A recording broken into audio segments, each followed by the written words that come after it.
Welcome to Skyland Education, the Education Hub. Hello students, this is Preeti. Students, आज का हमारा topic है variables. आज के इस सेशन में हम डिफरेंट वेरिएबल्स को स्टडी करेंगे। तो सबसे पहला पॉइंट वेरिएबल्स के बारे में मैं आपको बताना चाहूँगी कि इन वेरिएबल्स का यूज़ हम डेटा को स्टोर करने के लिए करते हैं।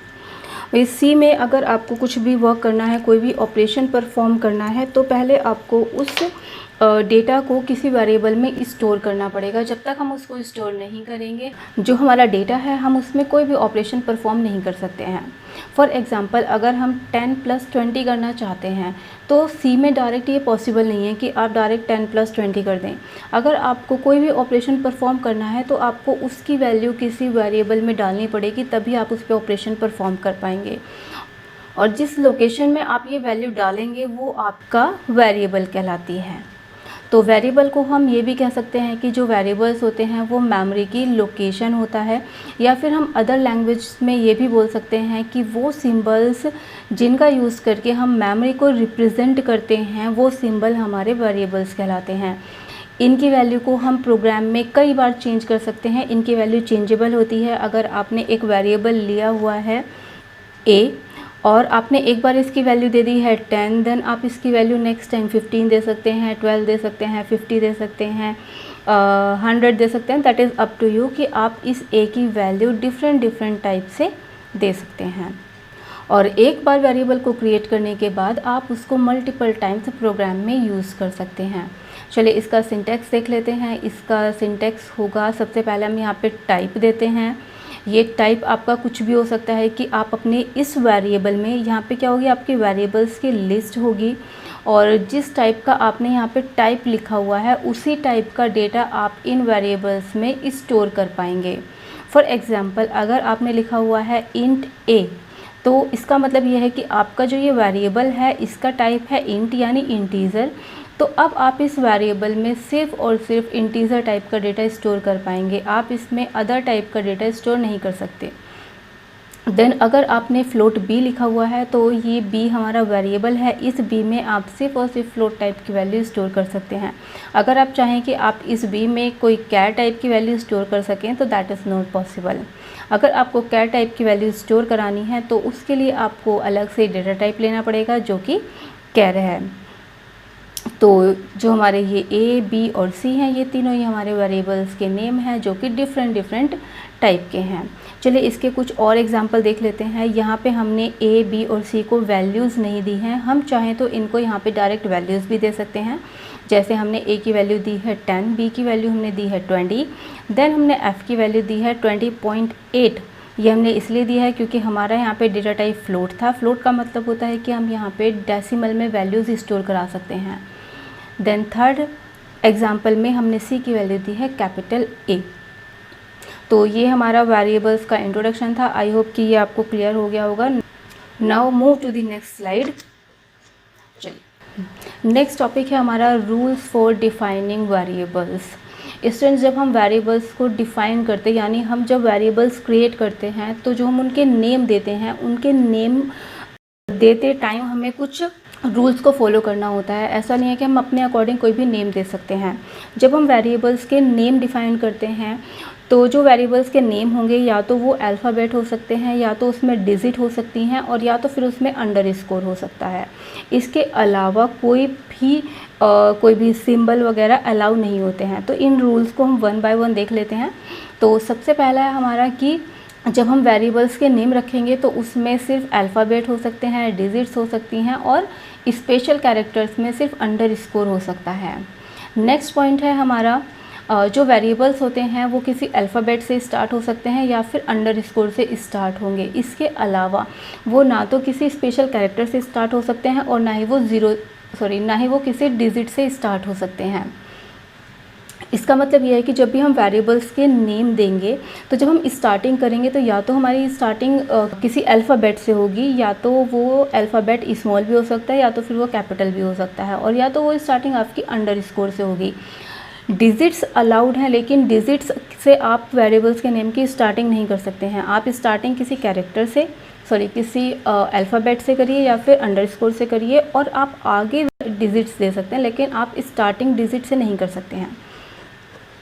नेक्स्ट है आपका कि जब आप वेरिएबल्स के नेम देते हैं तो उसमें आपको स्पेस नहीं देना, उसमें स्पेस अलाउड नहीं होते हैं। नेक्स्ट है कि जो वेरिएबल्स के नेम होते हैं वो कोई भी कीवर्ड्स नहीं होने चाहिए। कीवर्ड्स हम आगे आने वाले सेशंस में स्टडी करेंगे कि कीवर्ड्स क्या होते हैं, लेकिन मैं यहाँ पे आपको थोड़ा सा इंट्रो दे देती हूँ। कीवर्ड्स क्या होते हैं? प्री डिफाइंड वर्ड्स होते हैं जिनकी फंक्शनैलिटी पहले से ही डिफाइन होती है, वो किसी पर्टिकुलर वर्क को करते हैं और उनकी जो स्पेलिंग्स वगैरह होती हैं वो प्री डिफाइन होती हैं, उनमें भी हम कोई चेंजेस नहीं कर सकते हैं। जैसे अभी हमने थोड़ी देर पहले देखा था इंट एक कीवर्ड है, इसका प्री डिफाइन वर्ड है और इस स्पेलिंग में हम कोई भी चेंजेस नहीं कर सकते हैं। तो जब हम वेरिएबल्स के नेम बनाते हैं तो वो कोई भी कीवर्ड नहीं होना चाहिए। अगर हम किसी कीवर्ड को एज अ वेरिएबल नेम देते हैं तो आपके प्रोग्राम में एरर आएगी। चलिए यहाँ पे मैंने कुछ एग्जांपल्स लिखे हुए हैं जो कि वैलिड और इनवैलिड वेरिएबल्स के हैं। तो वैलिड वेरिएबल में देख लेते हैं। हमने दिया हुआ है इंट a, तो ये वैलिड है क्योंकि ये किसी अल्फ़ाबेट से स्टार्ट हो रहा है। देन हमने दिया हुआ है इंट अंडरस्कोर ab, ये भी वैलिड है क्योंकि यहाँ पे स्टार्टिंग अंडरस्कोर से हो रही है। थर्ड है हमारा a30। मैंने जस्ट अभी आपको बताया था कि हम स्टार्टिंग किसी अल्फ़ाबेट से करेंगे या फिर अंडरस्कोर से करेंगे और बाद में हम डिजिट का यूज़ कर सकते हैं। तो यहाँ पे भी वही किया हुआ है, स्टार्टिंग अल्फ़ाबेट से की हुई है और बाद में डिजिट्स हैं, तो ये भी वैलिड होगा। अब हम कुछ इनवैलिड वेरिएबल्स देख लेते हैं। यहाँ पे हमने लिखा हुआ है int 2, that is not valid. कभी भी डिजिट से स्टार्टिंग नहीं होती है तो ये वैलिड नहीं होगा। देन हमारा है a एंड हमने यहाँ स्पेस दिया हुआ और b, ये भी वैलिड नहीं है क्योंकि वेरिएबल्स के नेम में कभी भी स्पेस नहीं हो सकता है। देन थर्ड है हमारा इंट लॉन्ग एक कीवर्ड है, कीवर्ड्स को हम एज अ वेरिएबल नेम नहीं ले सकते हैं, तो ये भी वैलिड नहीं होगा। तो आई होप कि आपको ये रूल्स क्लियर हो गए होंगे। So now move to the next slide.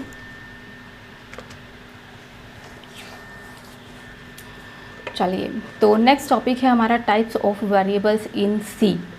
तो सी में डिफरेंट टाइप के वेरिएबल्स हम ले सकते हैं। तो देखते हैं कि सी में कितने टाइप के वेरिएबल्स होते हैं। तो सी में हमारे 5 टाइप के वेरिएबल्स होते हैं। फर्स्ट है आपका लोकल वेरिएबल, सेकंड है आपका ग्लोबल वेरिएबल, थर्ड है आपका स्टैटिक वेरिएबल, फोर्थ होगा आपका ऑटोमेटिक वेरिएबल एंड फिफ्थ है आपका एक्सटर्नल वेरिएबल। तो इन पांचों टाइप के वेरिएबल्स को हम वन बाय वन स्टडी करते हैं। तो सबसे पहले हम स्टडी करेंगे लोकल वेरिएबल। तो स्टूडेंट्स, लोकल वेरिएबल वो वेरिएबल्स होते हैं जो कि किसी फंक्शन या फिर किसी ब्लॉक के अंदर हम डिफ़ाइन करते हैं या डिक्लेयर करते हैं। और जब हम किसी वेरिएबल को किसी पर्टिकुलर फंक्शन या किसी पर्टिकुलर ब्लॉक के अंदर डिफ़ाइन करते हैं तो उस वेरिएबल का जो स्कोप होता है वो सिर्फ़ और सिर्फ उस फंक्शन या फिर उस ब्लॉक तक ही होता है।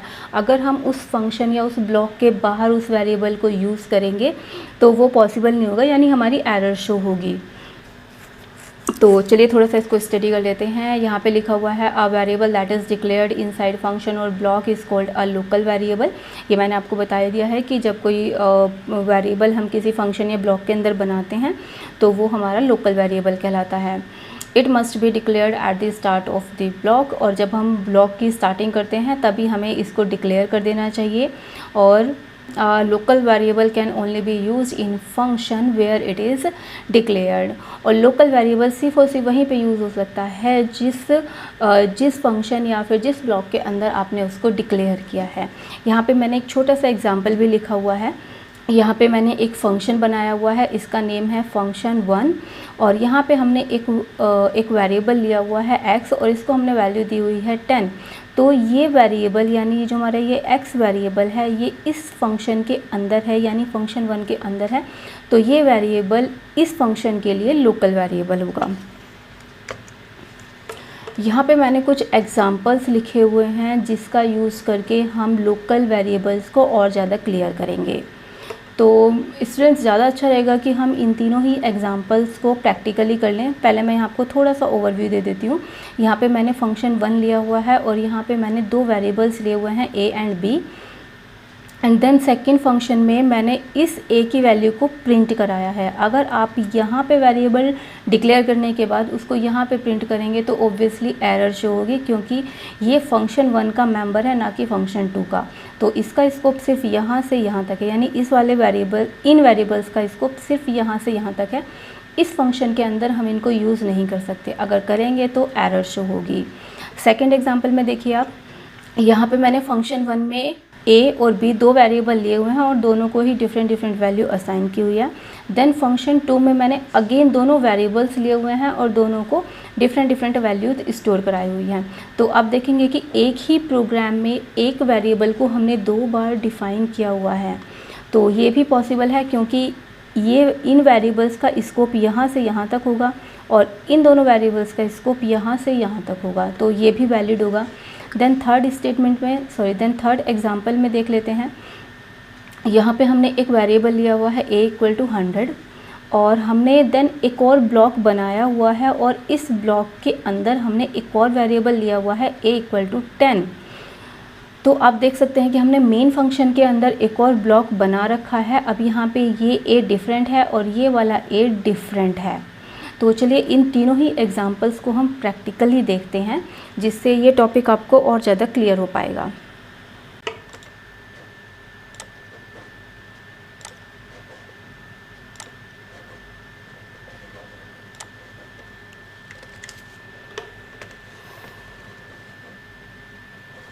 तो चलिए स्टूडेंट्स अपने लोकल वेरिएबल को प्रैक्टिकली देखते हैं। इसके लिए सबसे पहले हम अपनी हेडर फाइल से इंक्लूड कर लेंगे।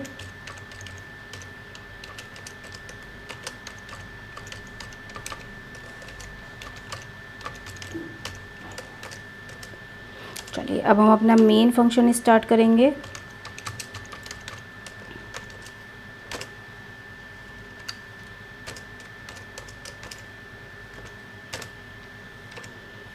चलिए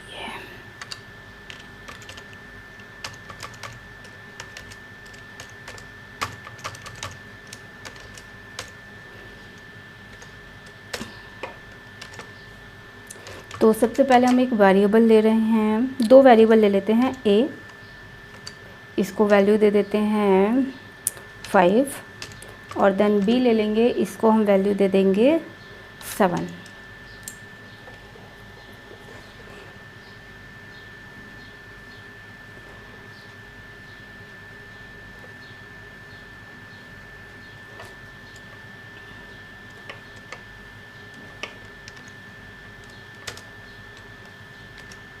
अब हम इन दोनों को प्रिंट करा के देखेंगे।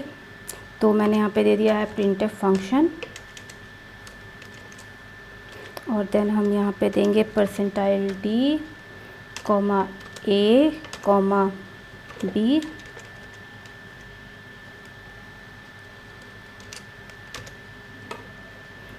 और यहाँ पे मैं दे रही हूँ मैसेज आउटर ब्लॉक, जिससे आपको स्पेसिफाई हो पाएगा अच्छे से कि हम यहाँ पे प्रेजेंट टाइम पे कौन सा ब्लॉक प्रिंट करा रहे हैं।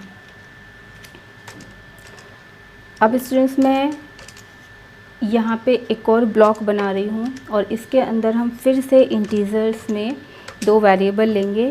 तो यहाँ पे मैं a की वैल्यू दे रही हूँ 10 एंड b की वैल्यू यहाँ पे मैं दे रही हूँ 12 और हम अगेन यहाँ पे प्रिंट कराएंगे a और b को।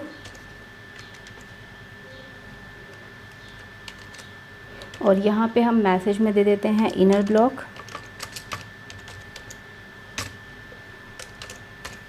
देन %d एंड %d और यहाँ पे हम देंगे अपने वेरिएबल्स का नेम।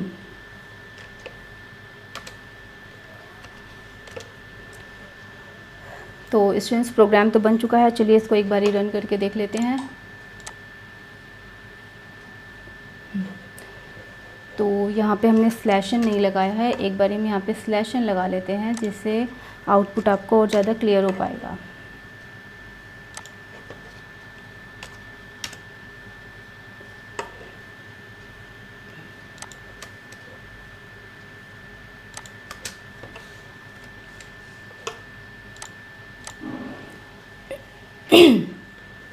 तो आप देखेंगे स्टूडेंट्स कि यहाँ पे आउटर ब्लॉक की वैल्यूज़ डिफ़र आ रही हैं और इनर ब्लॉक की वैल्यूज़ डिफ़र आ रही हैं। तो आपको समझ में आ गया होगा कि यहाँ पे जो ये दोनों वेरिएबल्स हैं ये इस ब्लॉक के लिए लोकल वेरिएबल्स हैं, और ये जो वेरिएबल्स हैं ये इस ब्लॉक के अंदर भी काम करेंगे, लेकिन हमने यहाँ पे लोकली 2 वेरिएबल्स और लिए हुए हैं। तो इन दोनों वेरिएबल्स का जो स्कोप होगा वो सिर्फ यहाँ से यहाँ तक होगा, और इन दोनों वेरिएबल्स का जो स्कोप होगा वो यहाँ से यहाँ तक होगा।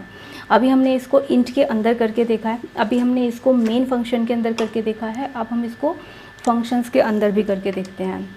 तो इसके लिए मैं यहाँ पे एक फ़ंक्शन क्रिएट कर रही हूँ। मैंने लिया है f1 यानी कि फंक्शन 1,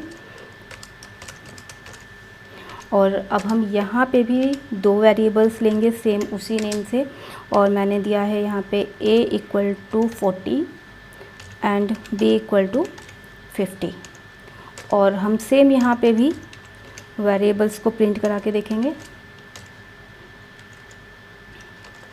पहले ही स्लैश n लगा लेते हैं, अदरवाइज़ तो हमारा आउटपुट अच्छे से नहीं आ पाएगा।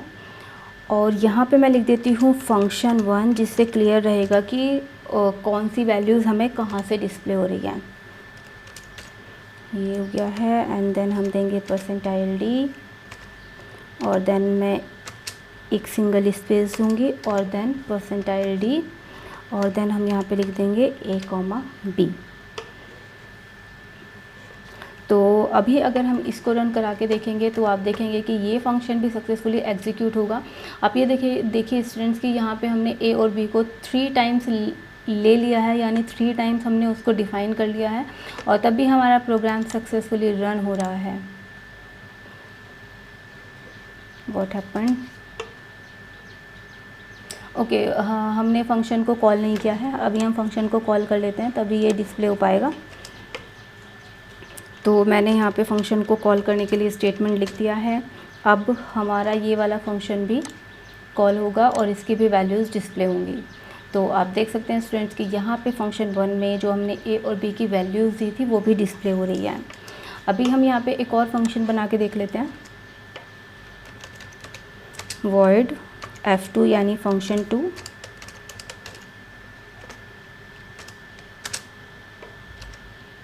और अगर मैं ये करना चाहूँ कि मैं यहाँ पे printf कर दूँ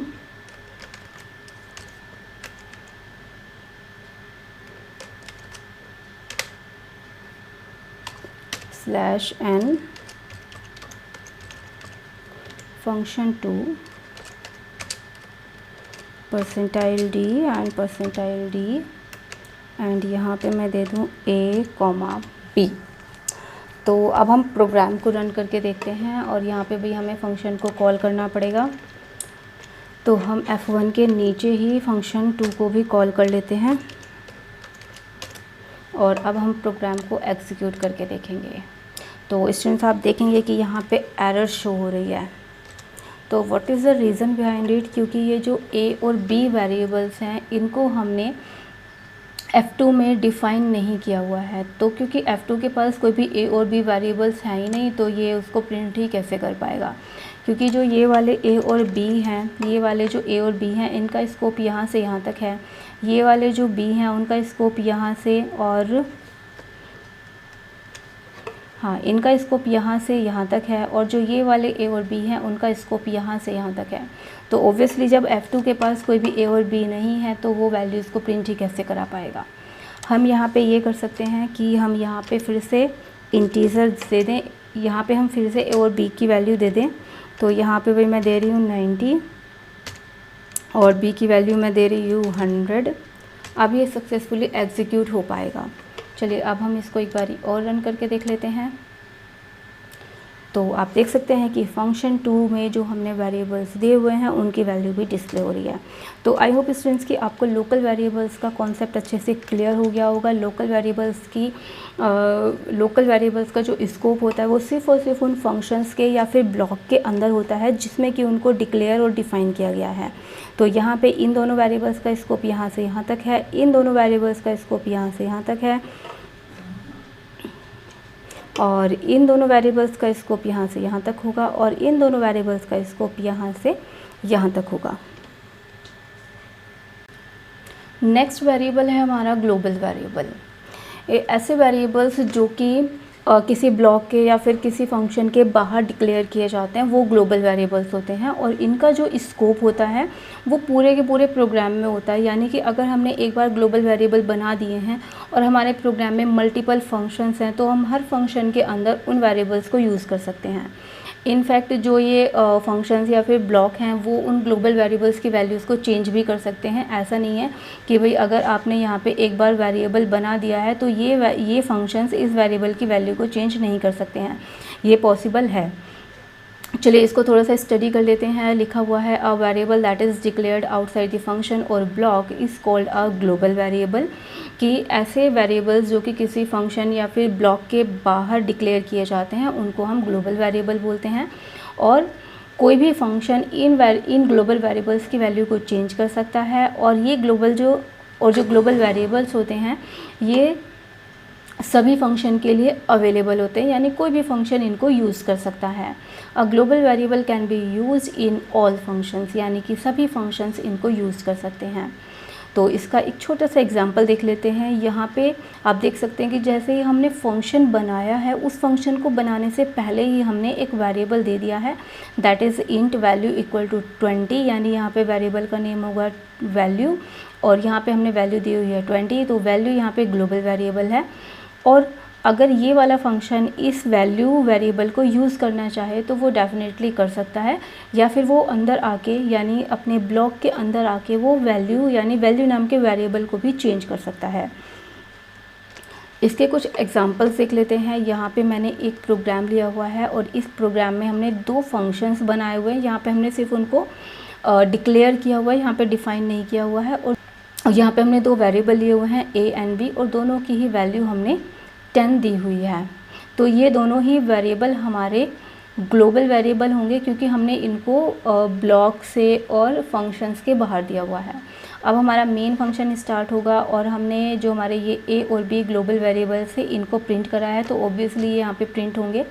और देन हमने इन दोनों फंक्शंस को कॉल किया हुआ है, इनकी डेफिनेशन भी लिखी हुई है नीचे। इसमें भी a और b को प्रिंट कराया गया है, और तो ऑब्वियसली ये प्रिंट हो ही जाएगा क्योंकि a और b ग्लोबल वेरिएबल्स हैं। एंड देन सेकंड फंक्शन में a को फिर से डिक्लेयर और डिफ़ाइन किया गया है। देन सेकंड फंक्शन में a की वैल्यू को चेंज किया गया है। तो मैंने आपको ये भी बताया था कि ये भी पॉसिबल है कि कोई फंक्शन ग्लोबल वेरिएबल्स की वैल्यू को चेंज कर सकता है, और अगर इस कंडीशन में हम a की वैल्यू को प्रिंट कराएंगे तो यहाँ पे 5 प्रिंट होगी, ना कि 10। तो चलिए ग्लोबल वेरिएबल्स को भी हम प्रैक्टिकली देखते हैं सो दैट ये आपको और भी ज़्यादा क्लियर हो जाएगा।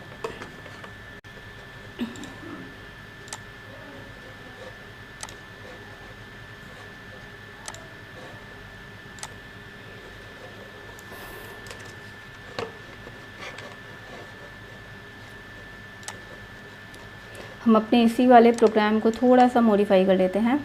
ये हमने ऑलरेडी फंक्शन बनाए हुए हैं, हम इस स्टेटमेंट को यहाँ से हटा देंगे और हम यहाँ पे इस स्टेटमेंट को भी यहाँ से हटा देते हैं। एंड हम जो a और b लेंगे वो हम यहाँ पे लेंगे। तो मैंने दे दिया है integer a comma b equal to 10, यानी a और b की वैल्यू को हमने 10 कर दिया है। एंड देन हमें इस वाले स्टेटमेंट को भी हटाना पड़ेगा और हम इस वाले स्टेटमेंट को सेम एज इट इज़ रहने देंगे। तो देखेंगे अब इसमें क्या होगा। तो देखिए जो हमारा फंक्शन 1 है, यहाँ पे हमने सीधे a और b की वैल्यू को प्रिंट कराया हुआ है, तो यहाँ पे a और b दोनों की वैल्यू ही 10 प्रिंट होगी। सेकंड में जो हमारा सेकंड फंक्शन है, इसमें भी हमने a और b की वैल्यू को प्रिंट कराया हुआ है और हमने यहाँ पे वैल्यूज़ चेंज नहीं की हैं, तो इसलिए यहाँ पे a और b की वैल्यू दोनों की ही 10 प्रिंट होगी। देन हम मेन फंक्शन के अंदर आएंगे और हमने यहाँ पे भी a और b की वैल्यू को प्रिंट कराया हुआ है, तो यहाँ पे भी वैल्यूज़ 10 एंड 20 प्रिंट होंगी। लेकिन यहाँ पे जो हमारा ये इनर ब्लॉक है, यहाँ पे हमने वैल्यूज़ को चेंज कर दिया है। इसको मैं चेंज कर देती हूँ। यहाँ पे हमने वैल्यूज़ को चेंज किया हुआ है, इसीलिए यहाँ पे इस ब्लॉक के अंदर ये दोनों लोकल वेरिएबल्स हैं और यहाँ पे जो वैल्यूज़ प्रिंट होंगी वो यही वाले प्रिंट होंगी।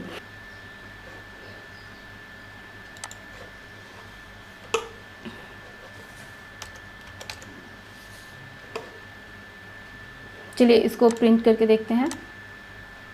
तो आप यहाँ पे देखेंगे कि यहाँ पे ए और बी दोनों की वैल्यूज़ 10 प्रिंट हो रही हैं, लेकिन जो हमारा इनर ब्लॉक है उसमें वैल्यूज़ डिफर प्रिंट हो रही है, क्योंकि यहाँ पे जो ए और बी की वैल्यूज़ ली जाएंगी वो लोकल वाली वैल्यूज़ ली जाएंगी, ना कि ग्लोबल वाली। तो आई होप कि आपको कॉन्सेप्ट अच्छे से क्लियर हो गया होगा। थर्ड वेरिएबल का टाइप है स्टैटिक वेरिएबल। स्टैटिक वेरिएबल्स वो वेरिएबल्स होते हैं जिनकी वैल्यू स्टैटिक होती है, और वेरिएबल्स को स्टैटिक बनाने के लिए हम स्टैटिक कीवर्ड का यूज़ करते हैं। तो मुझे लगता है कि अभी तक आपको स्टैटिक वेरिएबल का मतलब क्लियर नहीं हुआ होगा। इसको हम और ज़्यादा चलिए स्टडी करेंगे। तो इसको थोड़ा सा पढ़ लेते हैं। लिखा हुआ है a variable that is declared with the static keyword is called static variable. ये मैंने अभी आपको बताया है कि स्टैटिक वेरिएबल्स बनाने के लिए हम स्टैटिक कीवर्ड का यूज़ करेंगे, और जब हम स्टैटिक कीवर्ड का यूज़ करके वेरिएबल्स को डिक्लेयर करेंगे तो वो स्टैटिक बन जाएगा। It retains it's value between multiple function calls, यानी हम अपने प्रोग्राम को या फिर फंक्शन को जितनी भी बार एग्जीक्यूट करेंगे या फिर हम फंक्शन को जितनी भी बार कॉल करेंगे, इसकी वैल्यू स्टैटिक रहेगी। और अगर हमने स्टैटिक वेरिएबल की कोई भी वैल्यू नहीं दी है तो वो बाय डिफ़ॉल्ट 0 से इनिशियलाइज हो जाता है। तो इसको मैं एक एग्जांपल के थ्रू आपको क्लियर करना चाहूँगी। यहाँ पे मैंने एक फ़ंक्शन बनाया हुआ है फंक्शन 1, और यहाँ पे मैंने दो वेरिएबल लिए हुए हैं x एंड y। x की वैल्यू दी है 10 और y की वैल्यू भी 10 है, और देन हमने x और y दोनों में एक एक का इंक्रीमेंट किया हुआ है और हमने दोनों को ही प्रिंट कराया है। तो स्टूडेंट्स आप थोड़ा सा सोच के बताएं कि आप अगर इस प्रोग्राम को एग्जीक्यूट करेंगे तो x और y की वैल्यू क्या प्रिंट होगी। ऑब्वियसली अगर हम x और y की वैल्यू यहाँ पे 10 दे रहे हैं और यहाँ पे हम उसमें 1 का इंक्रीमेंट कर रहे हैं, तो यहाँ पे वैल्यूज़ प्रिंट होगी 11 और इसकी वैल्यू भी प्रिंट होगी 11। ये तो हो गया वन टाइम हमने इसको एग्जीक्यूट कर लिया है। लेकिन स्टूडेंट्स अगर हम इसको फिर से एग्जीक्यूट कराएं, यानी कि इसी फंक्शन को हम फिर से कॉल करें, तो क्या होगा।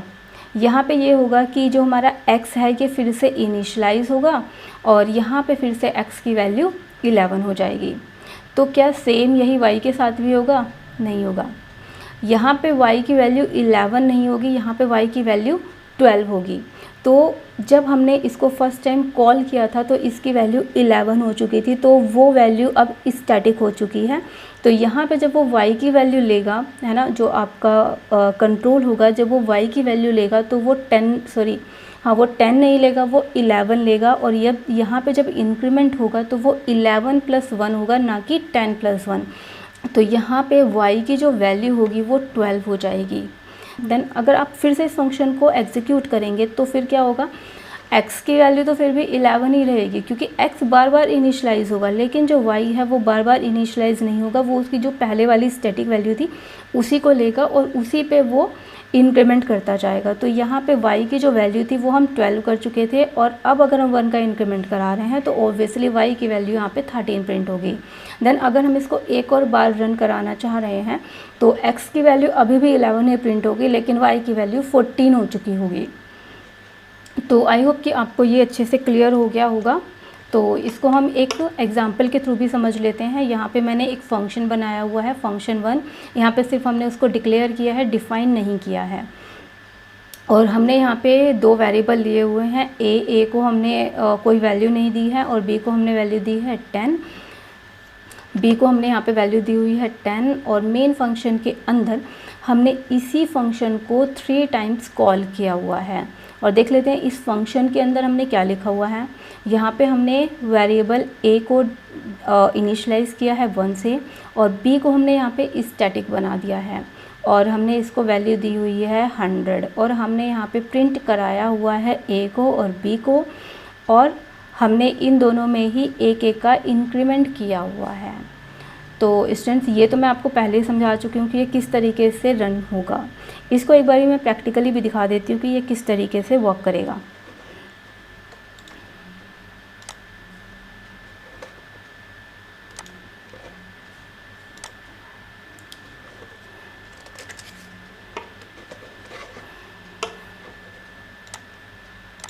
यहाँ पे मैं नई फाइल ले लेती हूँ और अभी हम छोटा सा प्रोग्राम बनाएंगे।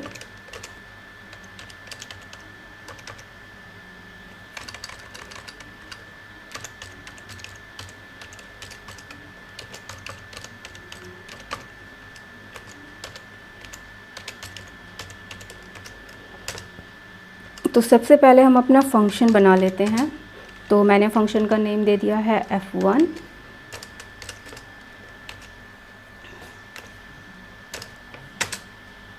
और यहाँ पे हम वेरिएबल ले रहे हैं a, b।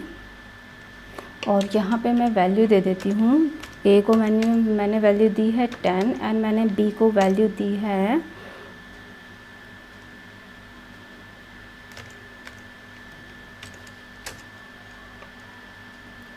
20।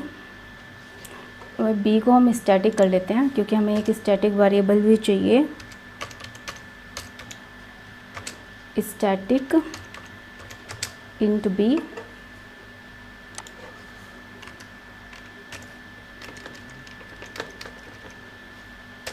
और अब हम इन दोनों को प्रिंट करा के देख लेंगे।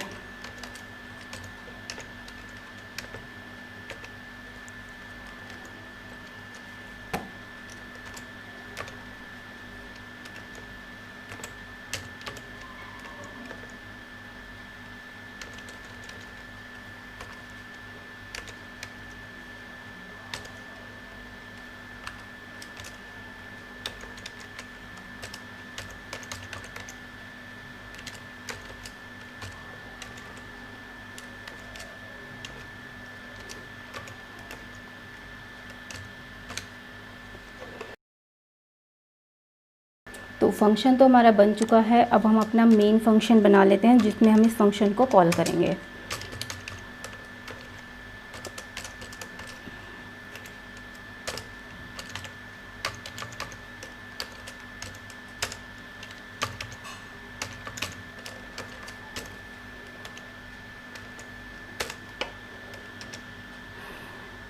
तो यहाँ पे मैं फंक्शन को कॉल कर ले रही हूँ 3 टाइम्स।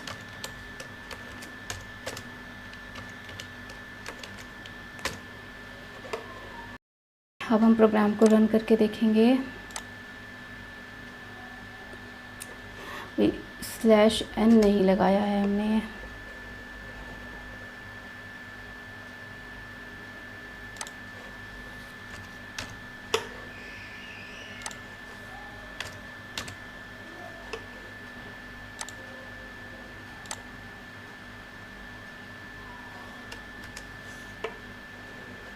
ओके, हम लोगों ने यहाँ पे इंक्रीमेंट नहीं किया है भाई। हम इसमें इंक्रीमेंट कर देते हैं a++ एंड अगेन b++। अभी हम इसको एग्जीक्यूट करके देखेंगे। यस, तो स्टूडेंट्स आप देख सकते हैं कि जो हमने a की वैल्यू प्रिंट करा रखी है वो हमेशा 10 10 10 है, लेकिन जो b की वैल्यू है वो पहले 20 थी, फिर 21 एंड देन 22 हो गई है। मैं यहाँ पे भी लिख देती हूँ जिससे आपको ना क्लियर रहेगा कि यहाँ पे किस चीज़ की वैल्यू प्रिंट हो रही है। तो ये हमारी a की वैल्यू हो जाएगी और ये हमारी b की वैल्यू हो जाएगी। और हम इसको फिर से रन करके देख लेंगे। तो आप देख सकते हैं स्टूडेंट्स कि यहाँ पे जो b की वैल्यू है वो स्टैटिक है। आप किसी भी फंक्शन को जितनी बार भी कॉल करेंगे तो वो पहली वाली वैल्यू उठा के ही इंक्रीमेंट करेगा, b को बार बार इनिशियलाइज नहीं किया जाएगा। तो आई होप कि आपको ये टॉपिक भी अच्छे से क्लियर हो गया होगा। नेक्स्ट टाइप है ऑटोमेटिक वेरिएबल्स। स्टूडेंट्स अभी मैंने थोड़ी देर पहले आपको लोकल वेरिएबल्स पढ़ाए हैं। तो जो लोकल वेरिएबल्स होते हैं वही हमारे ऑटोमेटिक वेरिएबल्स होते हैं। अगर हम किसी वेरिएबल को लोकल बना रहे हैं तो वो ऑटोमेटिक ही हो जाता है। हम चाहे यहाँ पे ऑटो कीवर्ड का यूज़ करें या ना करें, लेकिन अगर हमने कोई भी वेरिएबल बनाया हुआ है, कोई भी हमने लोकल वेरिएबल बनाया हुआ है, दैट मीन्स वो ऑटोमेटिक वेरिएबल ही है। तो इसके डीप में जाने की बहुत ज़्यादा ज़रूरत नहीं है क्योंकि लोकल वेरिएबल्स हम पहले ही पढ़ चुके हैं। तो ऑटोमेटिक का मतलब लोकल वेरिएबल ही है। यहाँ पे जो टेक्स्ट लिखा हुआ है इसको मैं आपको क्लियर कर देती हूँ। लिखा हुआ है all variables in C that are declared inside the block are automatic variables by default. ये मैंने अभी आपको बताया ही है कि अगर हम किसी फंक्शन के अंदर कोई लोकल वेरिएबल बना रहे हैं दैट मीन्स वो ऑटोमेटिक वेरिएबल ही है। We can explicitly declare an automatic variable using auto keyword. और अगर हम इसको एक्सप्लिसिटली रिप्रेजेंट करना चाहते हैं तो हम यहाँ पे ऑटो कीवर्ड का भी यूज़ कर सकते हैं। अगर आप यहाँ पे ऑटो कीवर्ड का यूज़ कर रहे हैं और यहाँ पे नहीं कर रहे हैं तो इसका मतलब ये है कि ये दोनों सेम ही हैं, इन दोनों में कोई भी डिफरेंस नहीं है, दोनों ही लोकल वेरिएबल हैं।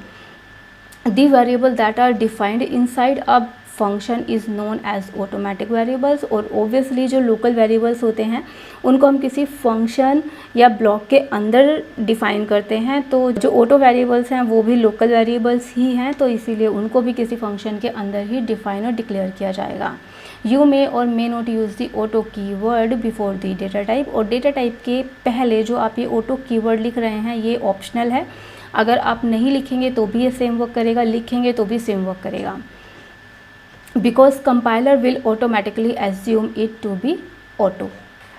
तो इनका जो स्कोप होता है वो सिर्फ और सिर्फ उस फंक्शन के अंदर होगा या उस ब्लॉक के अंदर होगा जिसके अंदर हमने इसको डिक्लेयर किया हुआ है। तो स्टूडेंट्स की मुझे नहीं लगता है कि इसको हमें और ज़्यादा डीप में पढ़ने की ज़रूरत है, क्योंकि हम लोकल वेरिएबल्स ऑलरेडी पढ़ चुके हैं, तो इसका प्रैक्टिकल हम स्किप कर रहे हैं।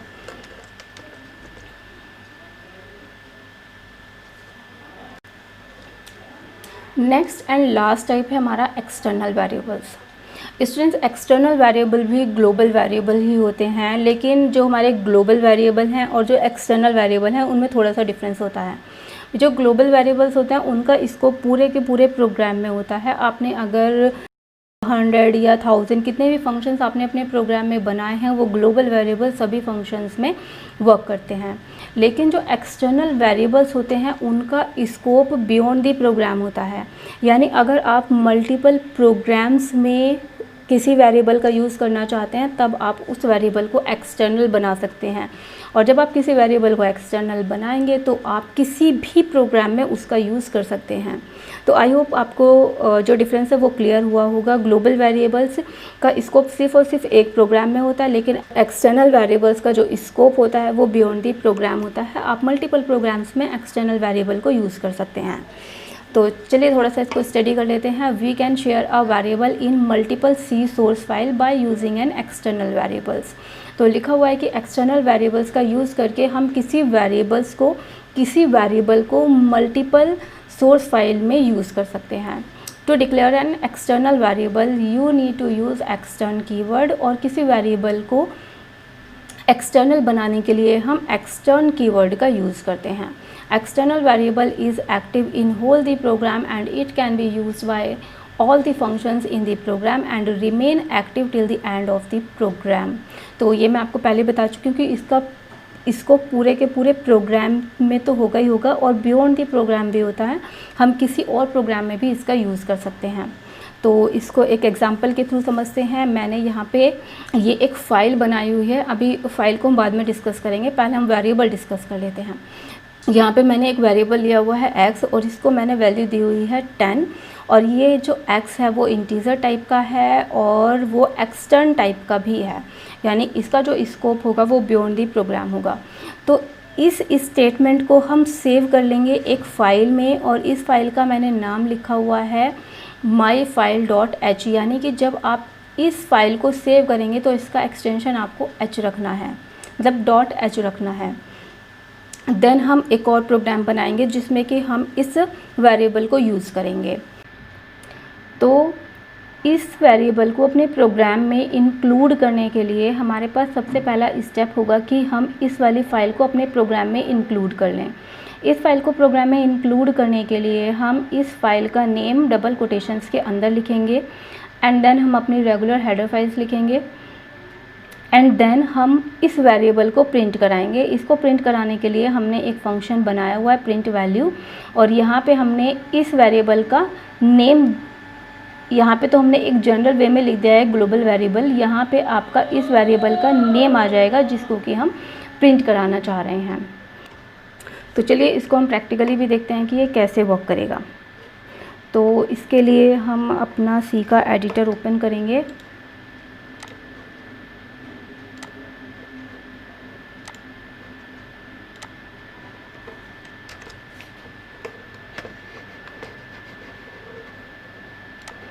तो यहाँ पे मैं एक न्यू फाइल ले रही हूँ और यहाँ पे मैं दूंगी एक्सटर्न जो कि कीवर्ड है, और इंट, और यहाँ पे मैं वेरिएबल ले रही हूँ x, और इसकी वैल्यू मैंने दे दी है 10। और बस मैं इतना ही दे रही हूँ, और आप इसको सेव कर दें।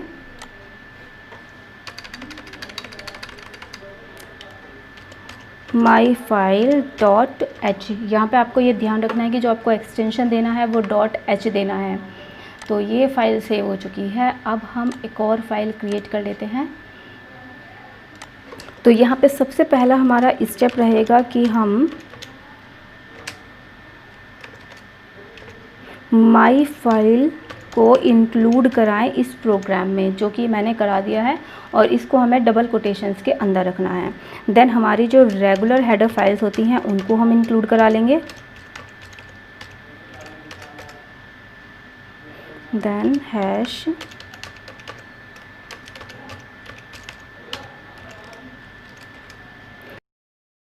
अब हम फंक्शन बना लेते हैं,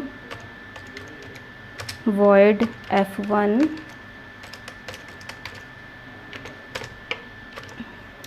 और यहाँ पे मैं सिंपली प्रिंट करा रही हूँ x को।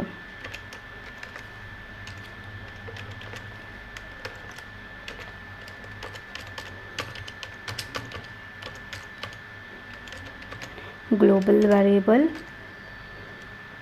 %d, और यहाँ पे हमने प्रिंट करा लिया है x को। और अभी हम अपना मेन फंक्शन बनाएंगे, void main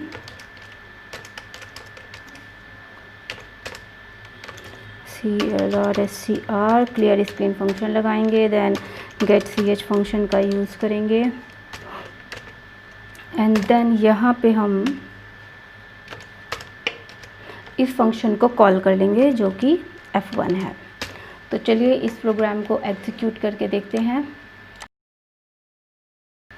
तो आप देख सकते हैं स्टूडेंट्स कि यहाँ पे 10 प्रिंट हो रहा है। तो ये किस लिए हुआ है, ये किस वजह से हुआ है, क्योंकि हमने जो हमारा ये x वेरिएबल था ये हमने एक्सटर्न बनाया था, और ये जो x वेरिएबल है ये माई फाइल डॉट एच का पार्ट है, यानी हमने इस फाइल में इस x को डिफ़ाइन किया था और डिक्लेयर किया था। तो आई होप स्टूडेंट्स कि आपको ये टॉपिक अच्छे से क्लियर हो गया होगा। आई होप कि आपको आज का टॉपिक अच्छे से क्लियर हो गया होगा, और मैंने जो भी प्रैक्टिकल्स कराए हैं वो सभी प्रैक्टिकल्स आप लोग के लिए बेनिफिशियल रहे होंगे। अगर आज का सेशन आप लोग के लिए बेनिफिशियल रहा है तो आप मुझे कमेंट करके ज़रूर बताएं। और कल के सी लैंग्वेज के बैच का टॉपिक रहेगा सी टोकन्स। स्टूडेंट्स मैं यहाँ पे जो भी पढ़ा रही हूँ, अगर आप इस स्टडी मटेरियल को PDF की फॉर्म पे चाहते हैं तो आप स्काईलैंड एजुकेशन के ऑफिशियल ब्लॉग से इन स्टडी मटेरियल्स को डाउनलोड कर सकते हैं। Thank you for watching.